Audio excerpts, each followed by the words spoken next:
Magandang araw mga buddy. Tara na po makitiba ng pechay. Ito na nga po yung sasakyan ng buyer pero wala pa siyang laman. Kasalukuyan pa lang po kasi silang nagtitiba at kauumpisa lang po nila. Pero meron na po silang konting natiba at dito po nila nilalagay sa kubo. At ito yung mga buyer. O diba? Kailan ka natin? Nakailan ka na? Tatlo pa lang rin. Ate, nakailan ka na? Kailan ka na, buddy? Ah. Kailan ka na? Bilis ha. Ang luwang naman ng pechay na to. Ito po ay 2 kilo lang ng buto ng pechay na sinabog ng may-ari. Pero kita nyo naman, pang-4 na kilo na sa iba yan mga buddy. Napakagilas naman nung nagsabog nito. Parang tinanim, grabe. Magaling, magaling, magaling. Pangatlong araw na nga pala nilang nagtitiba ngayon mga buddy. Pero order lang daw po kasi ang kuha sa buyer. Grabing aryon, ang dami ha, nakakabulol. Ito nga mga buddy at nag-uumpisa na po silang mag-bundle ng pechay. Medyo marami-rami na po kasi yung kanilang natiba. Kaya kinakailangan na po nilang i-bundle yung pechay para hindi po malanta. Ito nga si kuya at kausapin natin kung nakailan na. Nakailan ka na kuya? Ito isa pa lang. Nagpapandil pa lang eh. Mag-umpisa ka pa lang eh, no? Oo. Taga-saan po kayo? Tiga Nueva Ecija. Hindi, San Leonardo, kalayo pa, no? Sige. Si ate, nakailan ka na ate? Parang suplada si ate ah. Medyo lumayo nga tayo ng konti. Baka mamaya umbagin tayo ay nakaw. Delikado. Charot lang. Ang lakas naman ni pati oh. Bubuhat pa. Ikaw pa tayo, mag-bundle ka na. Isa pa lang yan kaya. Ang pangalan mo kuya? Arnold. Arnold. Schwarzenegger.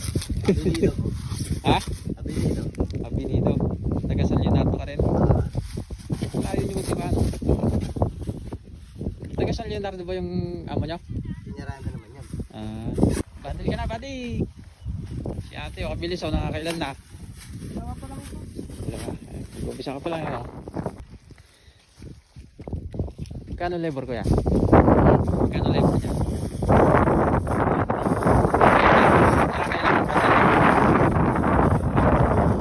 Grabe, napakalakas naman ng hangin. Kinakausap ko si kuya eh. Hindi na tuloy marinig. Ay, sakat naman kuya.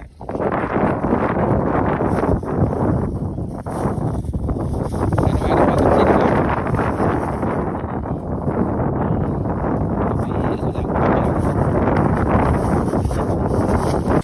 Pinarahan pa kami.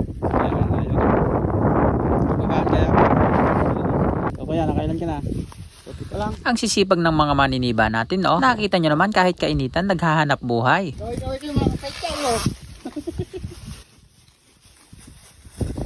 Kailan ka na, buddy? Nagbabandil pa lang. Mag-isa pa lang. Mag-umpisa ka pa lang ngayon, oh. Ayun. Nakakailan ka sa maghapon? Hapon nakakon naman. 18. 18. Ang lakas mo pala kumita, ano? Sa 50, di ilan na yun? Alas 11 kami nag-umpisa kahapon eh. Oo. Alas 11 lang dumating, galing pa sila ng Gapan. Alas 11 na kami nagtiba. Oo. Nagilas ah. Kapatid ko, yung isa naka-20. Oo.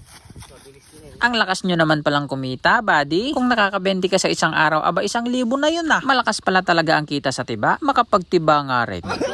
Ganito lang ang simpleng pagbabandel ng pechay mga buddy. Bubutasan mo sa magkabilang gilid para hindi po siya magpawis sa loob. Saka mo siya itatagilid para hindi masyadong mabilad sa araw yung dahon niya. Pero ilalagay din po nila sa lilim yan para talagang hindi malanta. 51 ba? Oo. Mahal pala ng kad, yung labor. Nakapag-split na ba?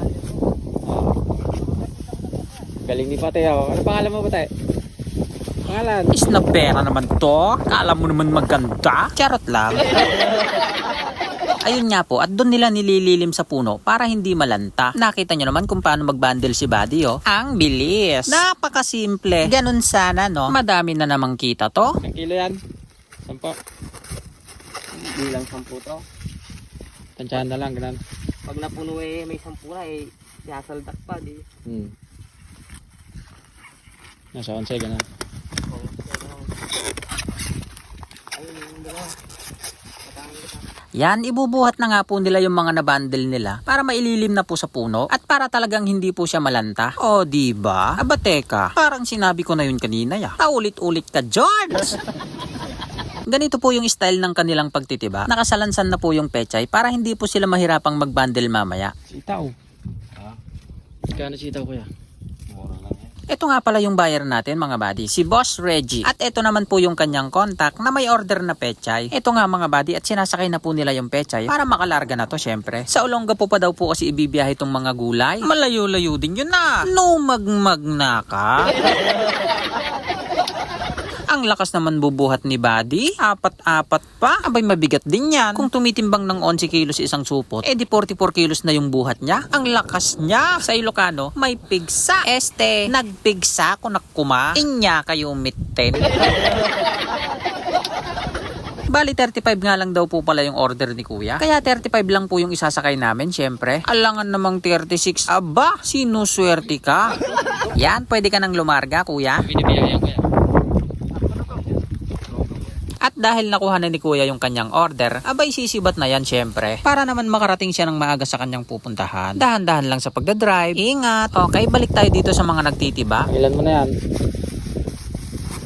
Kung po ito ng napapandel. Ito ko na to eh. Bilis talaga. Ang bilis mo naman talaga, buddy. Naka-fast forward paanong di bibilis?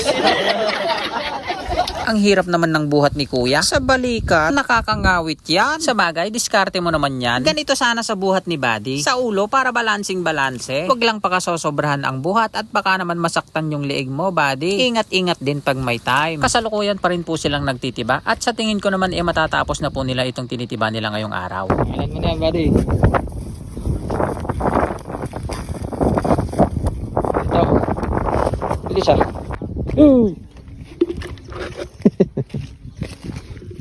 Nakilan ka na ha? Tatlo. Wala, anong pangalan mo? Wala. Ito na nga pala yung natiba nila mga buddy. Marami-rami na din po itong natiba nila. Kung pagsasama-samahin natin yung natiba nila simula nung una, abay aabot na ng 600 mga buddy. O di ba ang dami? Tsamba na naman yung may-ari nito. Sa isang buwan lang kumita ng 150,000 ang dahil sa gulay. Nagmayaten. Kung suswertihan ka nga naman talaga sa gulay, aba talagang one time big time. Ganito lang ang simpleng pamumuhay namin sa probinsya mga buddy. Basta masipag kang maggulay, masagana ang buhay. Naks naman. At dahil natapos na nga po silang magtiba, abay hanggang dito na lang po muna. Maraming salamat, mag-ingat po tayong lahat hanggang sa muli. Bye-bye!